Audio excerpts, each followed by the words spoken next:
നമസ്കാരം. ഇന്ന് നമ്മളോടൊപ്പം ഉള്ളത് എഞ്ചിനീയർ സഫീർ അഹമ്മദ് ജിയാണ്. സംരംഭകത്തിന്റെ ഒരു വേര് നമ്മുടെ നാട്ടിൽ നിന്ന് സൗദിയുടെ മണ്ണിലേക്ക് ആഴത്തിലേക്ക് നല്ല രീതിയിൽ പതിപ്പിക്കാൻ സാധിച്ചുള്ള ഒരു സംരംഭകനാണ്. സഫീർ ജി, നമസ്കാരം. നമസ്കാരം. എഞ്ചിനീയറിംഗിന്റെ പഠന ആ ഒരു പാതയിലൂടെ വന്ന് നാട്ടിൽ തന്നെ ഒരു സംരംഭകനിലേക്ക് എത്തി.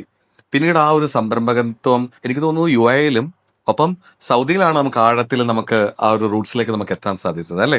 അപ്പം ആ ഒരു കഥയെ ഒന്ന് പറയാമോ? പഠനം കഴിഞ്ഞതിന് ശേഷം ഞാൻ യുഎയിലോട്ടാണ് പോയത്. യുഎഇ പോയി തിരിച്ച് നാട്ടിൽ വന്നിട്ട് ഇവിടെ നമ്മൾ സ്റ്റാർട്ട് ചെയ്തിട്ടുള്ളത് 5 വർഷം മുന്നേ ആയിരുന്നു. അത് കഴിഞ്ഞതിന് ശേഷം നമ്മൾ ഇവിടെ ഒരു ടീം ഡെവലപ്പ് ചെയ്തെടുത്ത് ആ ടീമിനും വേണ്ടി നമ്മൾ എന്ത് ചെയ്തു, സൗദി അറേബ്യയിൽ പോയി അവിടെ അലാസ എന്ന് പറഞ്ഞ സ്ഥലത്ത് നമ്മളൊരു വർക്ക് കമ്പനി സ്റ്റാർട്ട് ചെയ്തു. ഓക്കെ. അതാണ് ടെക്സ ഇന്റർനാഷണൽ കോൺട്രാക്ടിങ് കമ്പനി. ഓക്കെ. ഇപ്പോൾ നമ്മൾ ഇവിടെയും സൗദിയിലും യുഎയിലും പടർന്നു കിടക്കുന്ന ഒരു കമ്പനിയാണത്. ഓക്കെ. ഒരു ഒരു കൗതുകത്തോടെ ചോദിച്ചോട്ടെ. അതായത് ഈ എല്ലാ എഞ്ചിനീയേഴ്സും ഒരു സംരംഭകത്തിലേക്ക് എത്തുന്നില്ല. ഒരു ബിസിനസ് മാൻ കൺസൾട്ടന്റ് എന്ന നിലയ്ക്ക് തന്നെ എനിക്ക് അറിയാൻ വേണ്ടിയിട്ടാണ്. കാരണം ഒരുപക്ഷെ ഇത് കാണുന്ന സംരംഭകർക്ക് അത് ഒരുപാട് ഊർജം നൽകും. കാരണം ഒരു എഞ്ചിനീയർ ആയിട്ടുള്ള സഫീഖ സംരംഭകനിലേക്ക് എത്തണം എന്ന് ഉണ്ടായ ഒരു ഒരു തീരുമാനം ഉണ്ടല്ലോ. ആ തീരുമാനത്തിലേക്ക് എത്തിയത് എങ്ങനെയായിരുന്നു? ഒരു സംരംഭകനായി കഴിഞ്ഞാൽ ഒരുപാട് പേർക്ക് നമുക്ക് അവരുടെ ഇൻകം അവർക്ക് എത്തിച്ചു കൊടുക്കാൻ പറ്റും എന്നുള്ളതാണ്. അതിൽ നമ്മൾ ഇവിടെ വർക്ക് ചെയ്യുമ്പോൾ തന്നെ, നാട്ടിൽ വർക്ക് ചെയ്യുമ്പോൾ തന്നെ ഒരുപാട് ആൾക്കാർക്ക് അവരുടെ ഫാമിലിക്ക്, അതുപോലെ ഒരുപാട് ആൾക്കാർക്ക് അവർക്ക് ഒരു നേരത്തെ ഭക്ഷണമെങ്കിലും നമുക്ക് എത്തിച്ചു കൊടുക്കാൻ പറ്റുന്ന രൂപത്തിലെത്തി. അതിൽ നിന്ന് വീണ്ടും വീണ്ടും ആൾക്കാർക്ക് നമുക്ക് ഒരു അവരുടെ ഒരു നമ്മൾ വർക്ക് ചെയ്യുമ്പോൾ അവരും കൂടി സേഫായി പോവുക. അപ്പോൾ അങ്ങനെ നമുക്ക് അത്രയും പേർക്ക് വർക്ക് ചെയ്യാനുള്ള ഒരു അവസരം, അല്ലെങ്കിൽ അവർക്കൊരു ജീവിതത്തിന് ഏറ്റവും നല്ല രീതിയിൽ മുന്നേ കണ്ട് ഭക്ഷണത്തിനാണെങ്കിലും അവരുടെ കൂടെ നിൽക്കുന്ന ആൾക്കാരുടെ ജീവിത സൗകര്യത്തിന്റെ അല്ലെ ഉയർത്തി അതെ മുന്നോട്ട് അതെ പോകുന്ന തരത്തില് ഞാനിത് എനിക്ക് ഏറ്റു പറയാൻ സാധിച്ചു. കഴിഞ്ഞൊരു 2-2.5 വർഷമായിട്ട് സവിക്കനെ കാണുന്ന ഒരാളാണ് ഞാൻ. തോന്നുന്നു നിങ്ങളുടെ സൗദിയിലേക്കുള്ള ആ ഒരു ബിസിനസിന്റെ ഒരു എക്സ്പാൻഷന്റെ ഭാഗത്തിലൂടെയാണ് എനിക്കും ടെക്സയുമായിട്ട് കണക്ട് ചെയ്യാൻ സാധിച്ചത്. തീർച്ചയായിട്ടും. ഒരു സംരംഭകൻ യാത്ര ചെയ്യാൻ വഴിയിൽ സാധ്യതയുള്ള എല്ലാ വഴിയിലൂടെയും സഫീഖയും യാത്ര ചെയ്തിട്ടുണ്ട്. തീർച്ചയായിട്ടും. ആ വഴിയില് ചിലപ്പോഴൊക്കെ നമുക്ക് യാത്ര ചെയ്യുന്നതിനുള്ള സൗകര്യമുള്ള ചിലപ്പോൾ വീതിയേറിയ യാത്രകൾ വഴികളുണ്ടാവും. വീതി കുറഞ്ഞ എന്നാൽ സൗകര്യമില്ലാത്ത വളരെ ഒക്കെ ബുദ്ധിമുട്ട് അനുഭവിക്കുന്ന പല യാത്രകളൊക്കെ ഉണ്ടാവും അല്ലെ? തീർച്ചയായിട്ടും. അങ്ങനെ ഉണ്ടായ സിറ്റുവേഷൻസുകൾ എന്തൊക്കെയായിരിക്കാം? അതിനെപ്പറ്റി ജസ്റ്റ് ഒന്ന് പെട്ടെന്നൊന്ന് പറയാൻ പറ്റുമോ? സൗദിയിലോട്ട് പോകുന്ന സമയത്ത് എൻ്റെ കൂടെയുള്ള ആള് നമുക്ക് ഒരുപാട് ഹെൽപ്പ് ചെയ്തിട്ട്, നമുക്ക് പുള്ളിക്കാരൻ്റെ ഒരുപാട് നാളത്തെ ഒരു ആഗ്രഹമായിരുന്നു. അത് എനിക്ക് സഫലീകരിച്ച് കൊടുക്കാൻ വേണ്ടിയിട്ട് അങ്ങോട്ട് എത്താനും പറ്റി. കൂടെ ഉണ്ടായിരുന്നു. ഒരു ഘട്ടം വരെ ആള് കൂടെ ഉണ്ടായിരുന്നു. അത് കഴിഞ്ഞ് പിറകിലോട്ട് തിരിഞ്ഞു നോക്കുന്ന സമയത്ത് പുള്ളിക്കാരൻ മെല്ലെ മെല്ലെ മെല്ലെ ഇല്ലാതായി. പിന്നെ ഞാൻ ഒറ്റയ്ക്കായിരുന്നു. വലിയൊരു കടലേക്ക് എടുത്ത് ചാടിയത്. ഇനി എനിക്ക് ഇങ്ങോട്ട് വരാനും പറ്റില്ല, അങ്ങോട്ട് പോവാനും പറ്റാത്തൊരു സിറ്റുവേഷൻ. പക്ഷെ എനിക്കത് ഓവർകം ചെയ്ത് മുന്നോട്ട് പോയി കഴിഞ്ഞാൽ ഒരുപാട് ആളുകളുടെ ജീവിതം, അത് നമുക്ക് ജീവിതം അവർക്ക് നല്ലൊരു ലൈഫ് അവർക്ക് സ്റ്റക്കായി പോകുന്ന ഒരു സിറ്റുവേഷൻ, ഉം. അതിനെയൊക്കെ കൈപിടിച്ച് താങ്ങിയിട്ടാണ് ആ ഒരു സിറ്റുവേഷൻ. പല ആളുകളും നമ്മള് പല ആൾക്കാരുടെയും പ്രത്യേകിച്ച് സാംവെ അതില് അങ്ങനത്തെ ഒരു ഘട്ടത്തിലാണെന്ന് തോന്നുന്നു ഞങ്ങൾക്ക് കൂടുതൽ കണക്ട് ചെയ്യാൻ പറ്റിയത് അല്ലേ? തീർച്ചയായിട്ടും. അപ്പം ഒരുപാട് സമയത്ത് നമുക്ക് ഒരു മുങ്ങിപ്പോകുന്ന ഒരു സിറ്റുവേഷനിൽ നമുക്കൊരു കൈത്താങ്ങായിട്ട് എപ്പോഴും നമ്മുടെ ആ സിസ്റ്റം ഫോളോ ചെയ്ത് പോയത് കൊണ്ട് നമുക്ക് ഓവർകം ചെയ്ത് മുന്നോട്ട് പോകാനുള്ള ഒരു അവസരവും, ഇനി ബാക്കിലോട്ടില്ല മുന്നോട്ട് തന്നെ പോകണം എന്നുള്ളത്, അത്രയും ആയമുള്ള ആ ഒരു ഏരിയയിൽ നിന്ന് നമ്മൾ മുന്നോട്ട് പോകാനുള്ള ഒരു പ്രചോദനം സാംവെ, അതുപോലെ നമ്മളെ കൂടെ ഉണ്ടായിരുന്ന ഒരുപാട് ആൾക്കാർ, അവരൊക്കെ ഒരു പ്രചോദനം കൊണ്ടും അവരൊക്കെ സപ്പോർട്ട് കൊണ്ടും നമ്മൾ അത് മുന്നോട്ട് പോയിക്കൊണ്ടിരിക്കുകയായിരുന്നു. ഇപ്പോഴും പോയിക്കൊണ്ടിരിക്കുന്നു. ഞാൻ എപ്പോഴും നോക്കുന്നത്, ഇപ്പം ഞങ്ങളുമായിട്ട് സാമ്പയായിട്ട് കണക്ട് ചെയ്യുന്ന സംരംഭകര് എപ്പോഴും ക്വിക്കായിട്ടുള്ള റിസൾട്ട് പ്രതീക്ഷിക്കും. ഉം. ഇത് ഞാൻ എപ്പോഴും എക്സ്പെക്ട് ചെയ്യുന്ന ഒരു കാര്യമാണ്, അല്ലെങ്കിൽ ഞാൻ എപ്പോഴും കണ്ടുകൊണ്ടിരിക്കുന്ന ഒരു കാര്യമാണ്. പക്ഷേ ഈ റിസൾട്ട് എനിക്ക് എപ്പോഴും അതിനൊരു ഇക്വേഷൻ എന്തെങ്കിലും പറയാൻ പറ്റുമോ എന്ന് തോന്നിക്കഴിഞ്ഞാൽ, അവരെത്രത്തോളം റണ്ണ് ചെയ്ത് അവരറിയാതെയും അറിഞ്ഞും ഉണ്ടായ പ്രശ്നങ്ങൾ എത്രത്തോളം ഉണ്ട് എന്നുള്ളതിനനുസരിച്ചായിരിക്കും ഈ പ്രശ്നങ്ങൾ ഓരോന്നോരോന്നായിട്ട് അഴിച്ചഴിച്ച് വരും. അപ്പം പ്രോസസ്സും സിസ്റ്റമായിട്ടൊക്കെ ബന്ധപ്പെട്ടിട്ടാണ് പലപ്പോഴും സംരംഭകര് ഞങ്ങളുമായിട്ട് കണക്ട് ചെയ്യുന്നതെങ്കിലും യഥാർത്ഥത്തിൽ അവിടെ നടക്കുന്നത് സ്കെയിലപ്പ് ആണെന്ന് ഞാൻ പറയും. അതെ. ശരിയല്ലേ? അതായത് സംരംഭകൻ ഇല്ലാതെ തന്നെ സംരംഭത്തിനെ റണ്ണ് ചെയ്യിക്കാൻ പറ്റുന്ന തരത്തിലേക്ക് എത്തിക്കാൻ സാധിക്കുന്നതിന്റെ പുറകിലാണ് ഞങ്ങൾ നിൽക്കുന്നത്. തീർച്ചയായിട്ടും. ഇത് ഞങ്ങൾ നിൽക്കുന്നുണ്ടെന്ന് പറഞ്ഞാലും ഈ ഒരു സിറ്റുവേഷനിലേക്ക് എത്തിക്കഴിഞ്ഞാൽ നമുക്ക് കാണാൻ പറ്റുന്ന ഒരു മാജിക് എന്ന് പറയുന്നത് ഒരു സംരംഭത്തിന്റെ സ്കെയിലപ്പാണ്. അതായത് കൂടുതൽ ടേൺ ഓവറിലേക്ക് സംരംഭത്തിന് എടുത്ത് മുന്നിലേക്ക് പോകാൻ സാധിക്കുന്നു എന്ന് പറഞ്ഞൊരു സ്കെയിലപ്പ് തന്നെയാണ്. ഞാനത് നമ്മുടെ ഈ ഒരു വീഡിയോയുടെ തുടക്കത്തിൽ ഞാൻ സഫീഖനെ ഓണസ്റ്റ്ലി പറഞ്ഞാൽ ഞാൻ നിങ്ങളെ പരിചയപ്പെടുത്തുന്ന സമയത്ത് ഞാൻ പറഞ്ഞിരുന്നു ആഴത്തിൽ വേരിറക്കാൻ സാധിച്ചു സൗദിയിൽ മണ്ണിലേക്ക് എന്നൊക്കെ പറഞ്ഞത് ഞാൻ ഒരിക്കലും തമാശയായിട്ട് പറഞ്ഞതല്ല. ഇത് കണ്ടു നിൽക്കുന്ന ഒരു 2.5 വർഷമായിട്ട് കണ്ടു നിൽക്കുന്ന ഞങ്ങൾക്കും അല്ലെങ്കിൽ നിങ്ങൾക്കൊപ്പം നിങ്ങളുടെ വളർച്ചയെ കാണാൻ സാധിക്കുന്ന അല്ലെങ്കിൽ നിങ്ങൾക്ക് വളർച്ച അല്പം ഒരു ചെറിയ താങ്ങായിട്ടെങ്കിലും നിൽക്കാൻ സാധിക്കുന്ന ഞങ്ങൾക്ക് കാണാൻ സാധിക്കുന്നുണ്ട് എത്രത്തോളം ഇൻവോൾവ്മെന്റിലൂടെയാണ് നിങ്ങൾ പോകുന്നത്, നിങ്ങൾ പരിചയപ്പെടുന്ന വ്യക്തികൾ, അല്ലെ, തീർച്ചയായിട്ടും. നിങ്ങൾ നിങ്ങൾ ഫേസ് ചെയ്യുന്ന സിറ്റുവേഷൻസുകൾ, ഇതൊക്കെ വളരെ ഞങ്ങൾ നോക്കി കാണുന്നതാണ്. അതായത് ഒരു ദിവസം കൊണ്ടുണ്ടായ ഒരു തലമല്ലല്ലോ അത്. അല്ല, അല്ല. അപ്പം പറഞ്ഞ ഫണ്ടിന് ബുദ്ധിമുട്ടുകൾ ഉണ്ടായിട്ടുണ്ട്, അല്ലെ? തീർച്ചയായിട്ടും. ശരിക്കും ജീവനക്കാരുടെ ലഭ്യത നമുക്ക് ബുദ്ധിമുട്ടുണ്ടായിട്ടുണ്ട്, തീർച്ചയായിട്ടും. ശരിയല്ലേ? തീർച്ചയായിട്ടും. പ്രവർത്തിക്കാനുള്ള നമ്മുടെ മനസ്സിനെ തന്നെ പോലും ആക്കം തട്ടുന്ന പല സിറ്റുവേഷൻസും സബർക്ക് ഉണ്ടായിട്ടില്ലേ? തീർച്ചയായിട്ടും. എത്രയോ മണിക്കൂർ നമ്മൾ വിളിച്ച് സംസാരിച്ചിട്ടുണ്ട്, തീർച്ചയായിട്ടും. അല്ലേ? ആ തീർച്ചയായിട്ടും. സിറ്റുവേഷൻസിനെ ഞാൻ മനസ്സിൽ ഞാനുമായിട്ട് സംസാരിക്കുന്നു അല്ലെങ്കിൽ നമ്മളായിട്ട് സംസാരിക്കുന്നു അല്ല, ഇതുപോലത്തെ സിറ്റുവേഷൻ സംരംഭകരുടെ ലൈഫിൽ ഉണ്ടാകുന്നതിനെ പറ്റി സബർക്ക് എന്താ പറയാനുള്ളത്?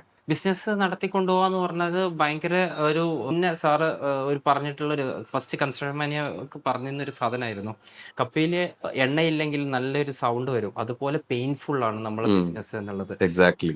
അത് ഇപ്പോൾ ഞാൻ കുറച്ച് കാലമായിട്ട് അത് അനുഭവിച്ചുകൊണ്ടിരിക്കുന്ന ഒരു സംഭവമാണ്. ഇതിങ്ങനെ ഭയങ്കര പെയിൻഫുൾ ആണ്. നമുക്ക് ജീവനക്കാരുടെ സാലറി, ലേബേഴ്സിന്റെ വേജസ്, അതുപോലെ തന്നെ നമ്മളുടെ പോസ്റ്റേഴ്സ്, ഇത് നമ്മളെ നാട്ടിലെ പോലെ ചെറിയൊരു എമൗണ്ട് അല്ല അവിടെ വരുന്നത്. ഫസ്റ്റ് ഞാൻ സ്വന്തമായിട്ടായിരുന്നു അവിടെ ഉണ്ടായിട്ടുണ്ടായിരുന്നത്. പിന്നെ അത് നമ്മൾ പോയി അതിനെ ഡെവലപ്പ് ചെയ്ത് ആ വേരുകൾ ഇറക്കാനുണ്ടായിരുന്ന ഒരു ഹാർഡ് വർക്കിംഗ്, അതൊരു വല്ലാത്ത സംഭവമായിരുന്നു. എത്ര പെട്ടെന്നുള്ള ഒരു സംഭവമല്ല. എങ്ങനെ പിടിച്ചു നിർത്തി മാനസികമായിട്ട് ഇതൊക്കെ? കാരണം ഇതൊക്കെ ഒരു സാധാരണ ഒരാൾക്ക്, പ്രത്യേകിച്ച് നമ്മുടെ നാട്ടിൻ പ്രദേശത്ത് താമസിച്ച് വളരുന്ന ഒരാൾക്ക് പെട്ടെന്ന് സാധിക്കുന്ന ഒരാളെ കാര്യമൊന്നും അല്ലല്ലോ. കാരണം എല്ലാത്തിനും നമ്മള് ഗ്രാറ്റിറ്റ്യൂഡ്, അതാണ്. അത് ഞാനൊരു നല്ല അന്ന് ചെല്ലുന്ന സമയത്ത് നമ്മളെ അടുത്ത് ഒന്നുമില്ലായിരുന്നു. ആ സമയത്ത് ഒരു ഭാഷ, അതായത് ഞാൻ അലാസ എന്ന് പറഞ്ഞ ഒരു അങ്ങനത്തെ ഒരു സ്ഥലത്ത് അവിടെ ചെന്നിട്ട് അവിടെയുള്ള ആൾക്കാർക്ക് ഇംഗ്ലീഷ് അറിയില്ല. അതുപോലെ തന്നെ നമ്മൾ ഇംഗ്ലീഷ് സംസാരിക്കുന്ന അവർക്ക് സ്ലാങ് മനസ്സിലാവുന്നില്ല. അങ്ങനത്തെ കുറേ പ്രോബ്ലംസ്. അവർക്ക് അറബി മാത്രമേ അറിയുള്ളൂ. നമ്മൾ യു എയിൽ ഉണ്ടാവുന്ന സമയത്ത് അറബി കുറച്ച് യൂസ് ചെയ്യുള്ളൂ. കാരണം മറാത്തികൾ ഹിന്ദി സംസാരിക്കുന്ന ഒരു സിറ്റുവേഷനാണ്. ആ സമയത്തും നമ്മൾ അവിടെ പോലെയല്ല ഈ സൗദി എന്ന് പറഞ്ഞത്. ഇവിടെയുള്ള ആൾക്കാർക്ക് ഞാനത് ഡെവലപ്പ് ചെയ്തെടുത്ത് അത് ഒരു എന്താ പറയാ, അങ്ങനത്തെ ഒരു സിറ്റുവേഷൻ ആയിരുന്നു. പലപ്പോഴായിട്ട് ഞാൻ വിളിച്ചിട്ടുണ്ട്, സാറെ വിളിച്ചിട്ടുണ്ട്. ഇങ്ങനെ സിറ്റുവേഷൻസ് ഉണ്ട്, നമുക്ക് എന്ത് ചെയ്യാൻ പറ്റും എന്ന് ചോദിച്ചിട്ടുണ്ട്. എന്ത് പ്രോബ്ലംസ് വന്നാലും നമ്മൾ തളരാതിരിക്കുക എന്നുള്ളതാണ് അതിൻ്റെ ഒരു വലിയ കാര്യം. ഗ്രാറ്റിറ്റ്യൂഡ്. പ്രോബ്ലംസ് വരുമ്പോൾ നമ്മളെല്ലാവരും തകർന്നു പോവുകയാണ്. അയ്യോ ഇത് കഴിഞ്ഞു, ഇനിയിപ്പോൾ ഒന്നുമില്ല, അങ്ങനെയല്ല വേണ്ടത്. നമുക്കത് ഒരു പ്രോബ്ലംസ് തരികയാണ്. ആ പ്രോബ്ലംസിനെ നമ്മൾ സോൾവ് ചെയ്ത് നമ്മൾ അടുത്ത സ്റ്റെപ്പിലോട്ട് വരാൻ വേണ്ടിയാണ്. അത് നമുക്ക് ദൈവമായിട്ട് തരുന്ന ഒരു അനുഗ്രഹമാണെന്ന് മനസ്സിലാക്കുക. ആ ഒരു പ്രോബ്ലംസിനെ സോൾവ് ചെയ്ത് നെക്സ്റ്റ് സ്റ്റെപ്പിലേക്ക് കടക്കുമ്പോൾ പിന്നീട് ആ പ്രോബ്ലംസ് വരുമ്പോൾ നമുക്ക് എങ്ങനെയും ഓവർകം ചെയ്യാം. അതിന് നമ്മളെ ചുറ്റും കുറേ ആൾക്കാരുണ്ട്, അവർ ആരാന്ന് കാണുക. അപ്പോൾ അങ്ങനെ നോക്കുമ്പോൾ ഏറ്റവും കൂടുതൽ എനിക്ക് പെട്ടെന്ന് വിളിച്ചാൽ കേൾക്കുന്നത് സാംബയാണ്. ഞാൻ സാംബയെ വിളിക്കും. സാംബ പറയുന്നത് ഇങ്ങനെ നമ്മൾ അടുത്ത ഓപ്ഷൻ, അന്ന് സാറ് പറഞ്ഞിരുന്നു നമ്മളെ ഷെയർ നമ്മൾ എങ്ങനെ ചെയ്യണം, എന്ത് ചെയ്യണം, ആ ഓരോ ഐഡിയാസ് നമുക്ക് പറഞ്ഞു തരുന്നത് വെച്ച് നമ്മൾ പിടിച്ചു നിന്ന് ഓരോ രീതിയിലും നമ്മൾ സ്റ്റെപ്പ് ബൈ സ്റ്റെപ്പായിട്ട് കയറിയാണ് വന്നിട്ടുള്ളത്. അതുകൊണ്ട് ഇനി എന്ത് പ്രോബ്ലം വെച്ചാലും നമുക്ക് നോ പ്രോബ്ലം, നമുക്കത് ഫേസ് ചെയ്യാനുള്ള ഒരു കപ്പാസിറ്റി അല്ലെങ്കിൽ ഒരു capability നമ്മൾ ഉണ്ടാക്കിയെടുത്തിട്ടുണ്ട്. ഇനിയും അടുത്തടുത്ത പ്രോബ്ലംസ് നമ്മൾ ക്രിയേറ്റ് ചെയ്യുന്ന, ആ സോൾവ് ചെയ്യുന്ന, അതിന്ന് നമ്മൾ ഓവർകം ചെയ്ത് എത്രയും ഫാസ്റ്റ് ആയിട്ട് കൂടുതൽ പ്രശ്നങ്ങൾ ഫേസ് ചെയ്താല് ആ, വളരെ പെട്ടെന്ന് നമ്മൾ ആക്ച്വലി വളരെ പ്രൊഡക്റ്റീവായിട്ടും എഫക്റ്റീവായിട്ടും മാറുക ചെയ്യുന്നത്. തീർച്ചയായിട്ടും. ഇപ്പൊ ഒരു വലിയ മൗണ്ടൻ പോലെയാണ്. നമ്മള് കേറി പോകുമ്പോൾ താഴേന്ന് വീണാൽ അത്രത്തോളം നമുക്ക് പരിക്കുകൾ പറ്റുന്നത് കുറവായിരിക്കും. ഇൻ കേസ് ഏറ്റവും പാട്ടിന്ന് നമ്മൾ വീണ് കഴിഞ്ഞാൽ പിന്നെ നമ്മളെ പൊടി പോലും കിട്ടില്ല. ബെസ്റ്റ് ഇപ്പോൾ നമ്മൾ എത്ര വീണാലും നോ പ്രോബ്ലം. അത് വരണം. വന്ന് പ്രോബ്ലംസ് ഉണ്ടാവും. അതിനൊക്കെ സൊല്യൂഷൻസ് ഉണ്ട്. ആ സൊല്യൂഷൻ നേരത്തെ പറഞ്ഞ പോലെ തന്നെ നമ്മൾ ആ ഒരു പ്രയോറിറ്റൈസ് കൊടുത്തിട്ട് അതിൽ തന്നെ പിടിച്ചു നിൽക്കുക എന്നുള്ളതാണ്. പിടിച്ചു നിന്നാൽ നമുക്ക് കയറാൻ പറ്റും. സംരംഭകത്വം എന്ന് പറയുന്നത് എല്ലാവർക്കും പറ്റുന്ന ഒരു കാര്യമായിട്ട് എനിക്ക് തോന്നിയില്ല. ശരിക്കും പറഞ്ഞാൽ ഒരു ഒരു സന്യാസ ജീവിതം തന്നെയായിട്ട് എനിക്ക് തോന്നാറുള്ളത്. തീർച്ചയായിട്ടും. ഒരു വനവാസം പോലെ. ഒരു വനവാസം തന്നെയാണത്. തീർച്ചയായിട്ടും. എന്തിനും ബാഡ് എഫക്ട്സ് ഉണ്ടല്ലോ. അപ്പൊ കൂടുതൽ മീറ്റ് കഴിക്കുന്നതിന് ബാഡ് എഫക്ട്സ് ഉണ്ടാവാം. കൂടുതൽ ജങ്ക് ഫുഡ്സ് കഴിക്കുന്നതിന് ബാഡ് എഫക്ട്സ് ഉണ്ടാവാം. കു- ഇതിനും എന്തിനും അപ്പൊ ഈ ബിസിനസ്സിനും ഉള്ളത് എന്ന് പറയുന്ന ഒരു ബാഡ് എഫക്ട്സ് ഉണ്ട്. അത് അതിന്റെ ഒരു ബാഡ് എഫക്ട്സ് അല്ല, ഒരു സൈഡ് എഫക്ട്സ് ഉണ്ട്. ഈ സൈഡ് എഫക്ട്സുകൾ എത്രത്തോളം നമ്മൾ ചങ്കുറ്റത്തോടെ മുന്നോട്ട് കൊണ്ടുപോകുന്നതനുസരിച്ച് നമ്മൾ ഈ ബിസിനസ്സുമായിട്ട് നമ്മൾ മുന്നോട്ട് പോകുന്നുണ്ടാവുക. കാര്യം എന്തൊക്കെ പറഞ്ഞാലും നേരത്തെ ജി പറഞ്ഞതുപോലെ നമ്മളെ വിളിക്കുന്നു, പ്രശ്നം ഫേസ് ചെയ്ത കാര്യങ്ങളെ പറ്റി പറയുന്നു. ഇപ്പോൾ കേരളത്തിലോ ഇന്ത്യയിലോ ആണെങ്കിൽ പെട്ടെന്ന് ഓടിയെത്താൻ പറ്റും. ഇത് പെട്ടെന്ന് ഓടിയെത്താൻ പറ്റുന്ന ഒരു സ്ഥലത്തിലല്ല. പക്ഷെ എന്നാൽ പോലും ഞങ്ങളുടെ ഒരു സന്തോഷം എന്താണെന്ന് പറയുക, ഇത് എക്സിക്യൂട്ട് ചെയ്ത ഒരാളെന്ന നിലയ്ക്ക് ഞങ്ങളുടെ ഒരു സന്തോഷം എന്ന് പറയുന്നത് ഈ മൈലുകൾക്കപ്പുറത്താണെങ്കിലും ഒരു സിറ്റുവേഷനെ പറയുമ്പോൾ ആ സിറ്റുവേഷനെ മനസ്സിലാക്കി എടുക്കാൻ തക്കതായ തരത്തിലേക്കുള്ള ഇൻപുട്ടുകളെ തരിക എന്ന് പറയുന്നത് ഞങ്ങൾ വളരെ ഇമ്പോർട്ടൻ്റ് ആയിട്ട് കാണുന്ന ഒരു കാര്യമായിരുന്നു. അതൊന്ന്. രണ്ട്, ഈ പറഞ്ഞു തരുന്നതിനെ വളരെ എഫക്റ്റീവായിട്ട് തിരിച്ചു ചോദ്യങ്ങളില്ല. കാരണം അവിടെ അത് എക്സിക്യൂട്ട് ചെയ്യുവാണ്. ഒരു 6 ദിവസം നോക്കിയാൽ നമുക്ക് ഈ പറഞ്ഞ സൊല്യൂഷൻ എക്സിക്യൂട്ട് അവിടെ ചെയ്തിട്ടുണ്ടാവും. അതിന്റെ എഫേർട്ടിനെ കണ്ടിട്ടുണ്ടാവും. അപ്പൊ അതിനെ എങ്ങനെയായിരുന്നു ജി ടേക്ക് ഓഫ് ചെയ്തുകൊണ്ടിരുന്നത്? കാരണം ഇപ്പം ഞങ്ങളൊരു കണ്ടന്റ്സിന് ഒരു കാര്യത്തിന് സിറ്റുവേഷനെ പറഞ്ഞാൽ ഇതിങ്ങനെയായിരിക്കും വരുന്നത് എന്ന് പറയുമ്പോൾ അതിനെ എങ്ങനെ സ്വീകരിച്ച് അത് ജി ചെയ്യാൻ ശ്രമിച്ചിരുന്നു? അത് എനിക്ക് എപ്പോഴും ക്യൂരിയോസിറ്റി തോന്നുന്നത്. ഇത് എല്ലാവരും എക്സിക്യൂഷൻ എടുക്കുന്ന എല്ലാവരും അത് പ്രാബല്യത്തിൽ വരത്തില്ല. അവര് ഇപ്പം ഒരു സിസ്റ്റം പറഞ്ഞു കൊടുത്താൽ പോലും ഇപ്പം നമ്മൾ ചെയ്യുന്ന പ്രൊജക്റ്റുകൾ കഴിഞ്ഞിട്ട് ഇനി വരാനിരിക്കുന്ന പ്രൊജക്റ്റുകളിലേക്ക് അത് ചെയ്യാൻ എളുപ്പമായിരിക്കും, അതുകൊണ്ട് പിന്നത്തേക്ക് ചെയ്യാം എന്ന് പറയുന്ന മാറ്റിവെക്കലുകൾ അവർ പിന്നെയും നമ്മൾ കാണാറുണ്ട്. പക്ഷെ സഫീജിനെ സംബന്ധിച്ചിടത്തോളം നമ്മളത് കണ്ടിട്ടില്ല. അത് എങ്ങനെയാണ് ജി അതിനെ ഉൾക്കൊള്ളാറുള്ളത്? തീർച്ചയായിട്ടും നമ്മൾ ആ ടാർഗറ്റ് അതാണ് നമ്മൾ കാണേണ്ടത്. അത് എപ്പോഴും നമ്മൾ ഓരോ സ്റ്റെപ്പ് എടുത്ത് വെക്കുമ്പോഴും നമ്മളെ ടാർഗറ്റാണ് നമ്മളെ മൈൻഡിൽ വരേണ്ടത്. ഒന്ന് അതിലേക്ക് എത്തിയാലാണ് നമ്മൾ അടുത്തൊരു സ്റ്റേജിലേക്ക് അല്ലെങ്കിൽ ആ ഒരു ടാർഗറ്റ് കംപ്ലീറ്റ് ആവുള്ളൂ. ഇനി കൂടുതൽ സമയമില്ല. നമ്മൾ എത്രയും പെട്ടെന്ന് അങ്ങോട്ട് എത്തുക. അതിന് ഒരു ടീം നമ്മളെ കൂടെ ഇപ്പോൾ ഉണ്ട്. ആ സമയത്ത് നമ്മൾ പോയി കഴിഞ്ഞാൽ എത്രയും സപ്പോർട്ടും കാര്യങ്ങളും നമുക്ക് സപ്പോർട്ടില്ലാതെ, ഒരാളുടെ സപ്പോർട്ടും ഇല്ലാതെ നമുക്ക് മുന്നോട്ട് പോകാം. നമ്മൾ സൊസൈറ്റിയിലാണ്, നമ്മുടെ ഒരു ബിസിനസ് സൊസൈറ്റിയുമായിട്ട് ബന്ധപ്പെട്ട് കിടക്കുന്നതാണ്. അപ്പോൾ ഈ ഒരു ടീം നമ്മളെ കൂടെ ഉണ്ടാവുമ്പോൾ നമുക്ക് അത് കൂടുതലായിട്ട് സ്പീഡായിട്ട് കാര്യങ്ങൾ ചെയ്യുക, അത് മുന്നോട്ട് കൊണ്ടുപോവുക. അതിന് സാംവേ നമ്മളെ കൂടെ ഉണ്ട് എന്നുള്ള ഒരു ട്രസ്റ്റ്, രാഹുൽ സാറിനായിട്ടുള്ള ഒരു ട്രസ്റ്റ് ഉണ്ട്. നമ്മളിപ്പോൾ ഒരാഴ്ച, 2 ആഴ്ച, ഒരു മാസമോ അല്ല, വർഷങ്ങളോളായിട്ടുള്ള ബന്ധങ്ങളാണ്. ജി പറഞ്ഞൊരു വാക്കുണ്ട്, അതായത് ഞങ്ങളും നിങ്ങളുടെ കുടുംബമല്ലേ, അതെ, നമ്മുടെ ഒരു കുടുംബമല്ലേ എന്ന് പറഞ്ഞൊരു വേർഡ്. എനിക്ക് അതെ, തോന്നുന്നത് അത് നമ്മള് വോക്ക് തുടങ്ങി ഒരു 6 മാസം 7 മാസം കഴിഞ്ഞ സമയത്ത് അവർക്ക് ഒരു വോയിസ് അയച്ച എനിക്ക് നല്ലൊരു ഓർമ്മയുണ്ട്. ഞാൻ ഇപ്പോഴും വിശ്വസിക്കുന്നത് ഞാൻ നിങ്ങളുടെ ഫാമിലിയിൽ ഒരു അംഗമാണ്. ഒരു ബുദ്ധിമുട്ട് വന്നപ്പോ ഉം, അതിനൊരു ഓപ്പർച്യൂണിറ്റി ആയിട്ട് തീർച്ചയായിട്ടും സാംബയ്ക്ക് നിൽക്കാൻ പറ്റിയതുപോലെ തന്നെ ശരിക്കും എനിക്ക് തോന്നുന്നു അല്ലെങ്കിൽ സഫീക്കയ്ക്ക് സൗദിയിലേക്കുള്ള ഒരു യാത്ര അല്ലെങ്കിൽ സൗദിയിലെ ബിസിനസ്സിന് എക്സ്പാൻഷൻ ചെയ്യാൻ ശരിക്കും ദൈവത്തിന്റെ ഒരു കൈ തന്നെ അവിടെ വന്നിട്ടുണ്ട് അല്ലെ? തീർച്ചയായിട്ടും. അതെനിക്ക് തോന്നുന്നത് എനിക്ക് നല്ല വ്യക്തമായിട്ട് അറിയാം അത് എത്രത്തോളം നിങ്ങളെ സപ്പോർട്ട് ചെയ്തിട്ടുണ്ട് എന്നുള്ളത്. ഒരുപാട് എപ്പോഴും തീർച്ചയായിട്ടും. നമ്മൾ തീർച്ചയായിട്ടും. അദ്ദേഹത്തിന്റെ കാര്യത്തെ പറ്റിയും അദ്ദേഹം ചെയ്യുന്ന സപ്പോർട്ടിനെ പറ്റിയൊക്കെ നമ്മൾ പറയുന്നതാ. അതിനെപ്പറ്റി ഒന്ന് പറയാമോ? അദ്ദേഹത്തിന്റെ പേര് ഡോക്ടർ സെയ്തലവി. പുള്ളിക്കാരൻ പരപ്പനങ്ങാടിക്കാരനാണ്. കേരളത്തിലുള്ള ആള്? അതെ, അതെ, അതെ. അത് ശരി, ഓക്കെ. അപ്പോ പുള്ളിക്കാരൻ നല്ല സപ്പോർട്ടാണ്. നമുക്കൊരു കൈത്താങ് ഉണ്ടാവുമ്പോഴാണല്ലോ നമുക്ക് കേറി പോവാനുള്ള ഒരു എക്സാക്ട്ലി. ഒരു ഒരു ധൈര്യം. ജസ്റ്റ് ഒരു കൂടെ ഉണ്ട് എന്നുള്ള ആ ഒരു ഇത്. അതുകൊണ്ടാണ് നമ്മൾ പോകുന്നതും.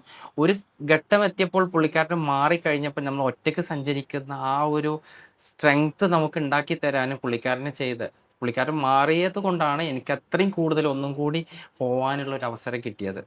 അത് പുള്ളിക്കാരന് ഒരുപാട് താങ്ക്സ് ഉണ്ട്. പുള്ളിക്കാരൻ നമുക്ക് അങ്ങനെ ഒരു പ്ലാറ്റ്ഫോം അവിടെ ക്രിയേറ്റ് ചെയ്ത് എനിക്ക് തന്നു. തോന്നുന്നത് ഒരുപാട് ഫുഡ് ഇൻഡസ്ട്രീസിന്റെ ഓ, ഒരു 10-25 ഫുഡ് ഇൻഡസ്ട്രീസിന്റെ ചെയിൻസിനും അങ്ങനെ കുറെ ബിസിനസ്സുകൾ. പുള്ളിക്കാരന് ബിസിനസ്സിൽ ഡോക്ടറേറ്റ് കിട്ടിയതാണ്. ഓക്കെ. കാരണം എന്താന്ന് വെച്ചാൽ പുള്ളിക്കാരൻ ബിസിനസ്സിലെ ഒരു ഹെഡ് എന്ന് തന്നെ പറയാം. കാരണം അതുകൊണ്ടാണ് അൽഹസ എന്ന് പറഞ്ഞ നമ്മൾ ആ ഏരിയയിൽ 26 ബ്രാഞ്ചസ് മാസ പുള്ളിക്കാരനെ അവിടെ ക്രിയേറ്റ് ചെയ്തെടുത്ത്, ഓക്കെ. പുള്ളിക്കാരനെ അറിയപ്പെടുന്ന തന്നെ മാസ സെയ്തലവി എന്നുള്ള പേരിലാണ് അറിയപ്പെടുന്നത്. പിന്നെ അതുപോലെ നല്ലൊരു ബ്രോസ്റ്റഡ് ഷോപ്പാണ്. പിന്നെ അതുപോലെ ഒരുപാട് ബ്രാഞ്ചസ് അവർ ക്രിയേറ്റ് ചെയ്ത് ഒരുപാട് 800 മുകളിൽ ആൾക്കാർ പുള്ളിക്കാരന്റെ കൂടെ ആ ഒരു എനിക്കോട് കേരളത്തിലും അവർ പുതിയ ലോഞ്ച് ചെയ്യുന്നുണ്ടോ തോന്നുന്നു അല്ലേ? പരപ്പനങ്ങാടി പുതിയത് മാഷാഅല്ലാ. ലോഞ്ച് ചെയ്യുന്നുണ്ട്. പുള്ളിക്കാരുടെ ഓക്കെ. കൂടെ സപ്പോർട്ടായിട്ട് നിൽക്കുന്ന ഇസ്മായിലക്ക, അവരൊക്കെ കൂടെ ഉള്ള ആൾക്കാരാണ്. പിന്നെ അതുപോലെ തന്നെ പുള്ളിക്കാരന് വേണ്ട അസ്മാക്ക് താസ എന്ന് പറഞ്ഞിട്ട് ഫിഷിന്റെ ഒരു 3 ഷോപ്പ് അൽഹസയിൽ, തമാമിൽ വേറെ ഷോപ്പും ഉണ്ട്. പിന്നെ അതേപോലെ തന്നെ റോയൽ മലബാർ ചില്ലീസ് എന്ന് പറഞ്ഞിട്ട് ഇന്ത്യൻ റെസ്റ്റോറൻറ്റ് ഏകദേശം 17 റെസ്റ്റോറൻറ്റോളം പുള്ളിക്കാരന് വേറെയും ഉണ്ട്. അപ്പൊ വലിയൊരു ബിസിനസ് ഗ്രൂപ്പിന്റെ ഒരു ഭാഗം തന്നെയാണ് ടെക്സ പുള്ളിക്കാരന് ഇന്റർനാഷണൽ. ടെക്സ വേൾഡ് ഗ്രൂപ്പ് എന്ന് പറഞ്ഞ ഒരു ഗ്രൂപ്പിന്റെ അണ്ടറിലാണ് നമ്മൾ ടെക്സ ഇന്റർനാഷണൽ കോൺട്രാക്ടിംഗ് കമ്പനി വരുന്നത്. ഓക്കെ. അതിലൊരു വലിയ വിങ് തന്നെയാണ് പുള്ളിക്കാരൻ. അതിന്റെ അണ്ടറിലാണ് നമ്മൾ ടെക്സ ഇന്റർനാഷണൽ കോൺട്രാക്ടിംഗ് കമ്പനി എന്ന് പറഞ്ഞ ഒരു വിങ് വരും. തീർച്ചയായിട്ടും ഇത് എന്തെന്നറിയോ സഫീക്ക, ശരിക്കും ഏറ്റവും നന്നായി ഉയർന്ന് ചിന്തിക്കാൻ സാധിക്കുമ്പോൾ ഉയർന്ന പ്രവർത്തികളിലേക്ക് നമുക്ക് എത്താൻ പറ്റുന്നു എന്നൊക്കെ പറയുന്നതിന് വലിയ തെളിവൊക്കെ തന്നെയാണ് ഈ പറയുന്ന കാര്യങ്ങളൊക്കെ.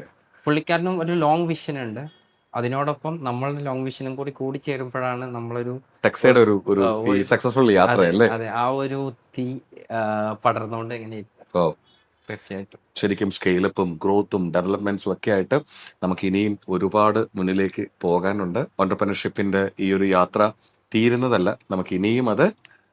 എനിക്ക് ഇതുപോലൊരു പ്ലാറ്റ്ഫോം കിട്ടുന്ന സമയത്ത് പറയാൻ ഉണ്ടായിരുന്നതാണ്, വളരെയധികം താങ്ക്സ് ആർവിൻ്റെ ടീമും നമ്മൾ അത്രയധികം ഹെൽപ്പ് ചെയ്തിട്ടുണ്ട്. ഓരോ പ്രാവശ്യം ഫോളോ അപ്പ്, ഓരോ ദിവസവും ഫോളോ അപ്പ്. എൻ്റെ റെസ്പോൺസ് ചില സമയങ്ങൾ, ബിക്കോസ് എല്ലാവർക്കും ഒരു സംരംഭകനെ എപ്പോഴും അറിയാവുന്നതാണ്, നമ്മൾ ഒറ്റയാൾ പട്ടാളം ചെയ്യുന്ന സമയത്ത് നമുക്ക് തീരെ ഒഴിവുണ്ടാവില്ല. കാരണം നമ്മളായിരിക്കും ഓപ്പറേഷൻസ് ചെയ്യുന്നത്, നമ്മളായിരിക്കും സെയിൽസ്, നമ്മളായിരിക്കും അഡ്മിനിസ്ട്രേഷൻ, നമ്മളായിരിക്കും പ്രൊഡക്ഷൻ, എല്ലാ കാര്യവും നമ്മളായിരിക്കും ചെയ്യുന്നുണ്ടാവുക. അപ്പോൾ അതിൻ്റേതായ ഒരു പ്രോബ്ലംസ് ഉണ്ടാവുന്ന സമയത്തും നിങ്ങൾ വിളിക്കുന്ന ചില സമയം അറ്റൻഡ് ചെയ്തില്ല, അടുത്ത ദിവസം ആ ഫോളോ അപ്പ് കണ്ടിന്യൂസ്, ഒരിക്കലും ആ ഒരു ഇത് മറക്കാൻ പറ്റില്ല. അതേപോലെ തന്നെ നമ്മൾക്ക് ഒരുപാട് നമ്മളെ ഫാമിലി ആണെങ്കിലും നമ്മളെ അത്രയും സപ്പോർട്ട് ചെയ്തത് കൊണ്ടാണ് നമ്മളെ ഇങ്ങനെ. തീർച്ചയായിട്ടും അത് ഞാൻ ആക്ച്വലി പറയാൻ തുടങ്ങുന്നത്. കാരണം റഫീജയുടെ ഈ ഒരു ധൈര്യത്തിന്റെ പുറകില് അത് ഞങ്ങളോടുള്ള വിശ്വാസമുണ്ട്. പക്ഷെ നിങ്ങളുടെ ധൈര്യത്തിന്റെ പുറകിൽ തീർച്ചയായിട്ടും നിങ്ങളുടെ ഫാമിലി കൂടെ ഒപ്പം നിൽക്കുന്നു എന്നുള്ളത് അത് പല വളരെ. ആൾക്കാരും നമുക്ക് ഒരു ഭയം നൽകിയിട്ടുണ്ട്. നല്ലതാണ് ആ ഭയം. അപ്പം തന്നെ നമുക്ക് ഒരു സപ്പോർട്ട് തന്നിട്ടുണ്ട്, നമ്മളെ ക്ഷമിച്ചിട്ടുണ്ട്, നമ്മളെ കിട്ടാത്ത ഒരുപാട് ടൈമുകൾ ഉണ്ടായിട്ടുണ്ട്. അതേപോലെ തന്നെ UAE സൗദിയിലാണെങ്കിലും നമുക്ക് അവര് അത്രയും അവിടെയുള്ള ആൾക്കാർ നമുക്കൊരു ട്രസ്റ്റ് അവർ തന്നിട്ടുണ്ട്. അതുകൊണ്ടാണ് നമുക്ക് അത്രയും വളരാൻ പറ്റും. പിന്നെ നമ്മളെ മൈൻഡിൽ എപ്പോഴും ഒരു ക്വാളിറ്റി സാധനം, ഒരു ക്വാളിറ്റി പ്രൊഡക്റ്റ് ആണ് നമ്മൾ കൊടുക്കാൻ ഉദ്ദേശിക്കുന്നത്. എഞ്ചിനീയർ കൂടെയാണല്ലോ സഫീക്ക. തീർച്ചയായിട്ടും അപ്പം അതിന്റെ ഒരു വലിപ്പം എന്ന് പറയുന്നത് ചെറിയൊരു കാര്യമല്ല. കാരണം ടെക്നിക്കൽ നോളജ് ഉള്ള ഒരാൾ കൺസ്യൂമർ ബിസിനസ്സിലേക്ക് വരുന്ന സമയത്ത് വളരെ എഫക്റ്റീവായിട്ട് ഈ ബിസിനസ്സിനെ കൊണ്ടുപോകാൻ പറ്റും. കാരണം ബിസിനസ് നോളജ് ഉള്ള ഞങ്ങളെ പോലെയുള്ള ആൾക്കാരെയോ അല്ലെങ്കിൽ കൂടെ നിൽക്കുന്ന നല്ല ജീവനക്കാരെയോ നമുക്കൊരു ടീമിനെ ഉണ്ടാക്കിയെടുത്താൽ അനായാസമായിട്ടൊരു ഒരു സക്സസ്ഫുൾ ഓണ്ടർപ്രണർഷിപ്പിലേക്ക് എത്താൻ പറ്റും എന്നുള്ളതിന് വലിയൊരു ഉദാഹരണം തന്നെയാണ് സഫീക്ക. RV plus technical knowledge is equal to great route ഇറങ്ങിപ്പോയത്. അറബിയുടെ ആ ഒരു റിസർച്ച്, അത്രയും ഇയേഴ്സിന്റെ റിസർച്ചിന്റെ ആ ഒരു റിസൾട്ടാണ് എനിക്ക് തന്നിട്ടുള്ളത്. ആ ഒരു സത്ത് എനിക്ക് തന്നിട്ടുണ്ട്. എപ്പോഴും ഞങ്ങളൊരു ചെറു തീയാണ് ചെയ്യാൻ ശ്രമിക്കുക, പക്ഷെ ആ തീനെ കൂട്ടിയിട്ട് കത്തിച്ച് നിങ്ങൾ അതിനെ മൂവ് ചെയ്തെടുത്തത് ഓണസ്റ്റ്ലി വലിയൊരു സ്റ്റെപ്പിലേക്ക് തന്നെയാണ്. ഇനിയും ഉയരത്തിലേക്ക് പോവട്ടെ. ടെക്സ ഇന്റർനാഷണൽ കാണാൻ സാധിക്കുന്നുണ്ട്, ഇനിയും ഒരുപാട് ഉയരത്തിലേക്ക് തന്നെ പോട്ടെ. തീർച്ചയായിട്ടും 2030 ആണ് ഞങ്ങളുടെ ഒരു ടാർഗറ്റ്. ആ ടാർഗറ്റിലേക്ക് ഞങ്ങൾ എന്തായാലും എത്തും. അതിന് എല്ലാവരുടെയും സഹകരണം, സപ്പോർട്ട്. അതുപോലെ നമ്മുടെ നാട്ടിൽ ഇനിയും ഒരുപാട് സംരംഭകർ സൗദിയിലേക്കൊക്കെ കൺസ്ട്രക്ഷൻ ആയിട്ടും ഒക്കെ തുടങ്ങുന്ന ആൾക്കാരുണ്ട്. നമുക്ക് തീർച്ചയായിട്ടും സപ്പോർട്ട് ചെയ്യാം സഫീഖ. തീർച്ചയായിട്ടും സപ്പോർട്ട് ചെയ്യാം. ഇനി നമ്മളെ കൂടെ വേണമെങ്കിൽ എങ്ങനെ ഏത് തരത്തിൽ വേണമെങ്കിലും ആ രൂപത്തിൽ അപ്പോൾ സപ്പോർട്ട് ചെയ്യാം. ഈ വീഡിയോ കാണുന്ന സംരംഭകർക്കും കൺസ്ട്രക്ഷൻ ബിസിനസ്സുമായിട്ട് ബന്ധപ്പെട്ട് തീർച്ചയായിട്ടും സഫീർക്ക കൂടുതൽ വിവരങ്ങളിലേക്കും ഒക്കെ തീർച്ചയായിട്ടും അതൊക്കെ ഒന്ന് കണക്ട് ചെയ്ത പോലും ഒന്ന് സപ്പോർട്ട് ചെയ്ത് കൊടുക്കണം കേട്ടോ. തീർച്ചയായിട്ടും ഒരുമിച്ച് വളരാലോ നമുക്ക്. അതെ. So thank you so much.